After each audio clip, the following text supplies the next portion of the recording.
yra suskirstyti į kelių grupių bėgimus, trečiosios, antrosios ir pirmosios. Pradedame nuo silpniausios grupės, nuo tų žirgų, kurie nėra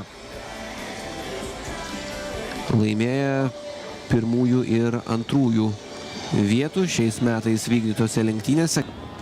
Įdomi metodika pritaikyta, žokėja Elėja Lukytė atsiduria ant savo kumelės tik tai iš pradžių, kumelę įvarius į starto mašiną, o dabar starto mašina atsidaro ir startas jau yra duotas. 1200 metrų bėgimas.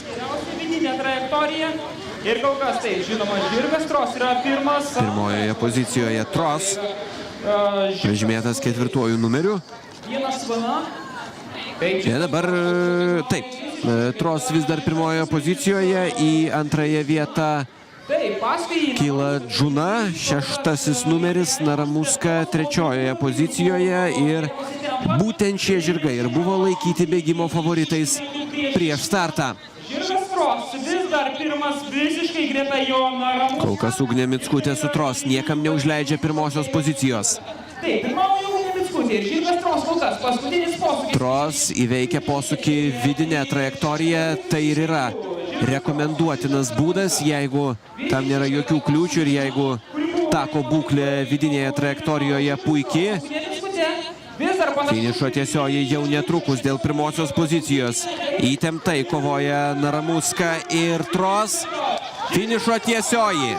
Ugnė Mickutė su Tros prieš Dmitrijų Petrekovą su Naramuska. Čia gali prireikti ir fotofinišo. Panašu, kad Naramuska labai nedidelė dalimi korpuso atsiduria pirmojoje pozicijoje ir 3. vieta atitenka Džunai, laikytai šio bėgimo favorite.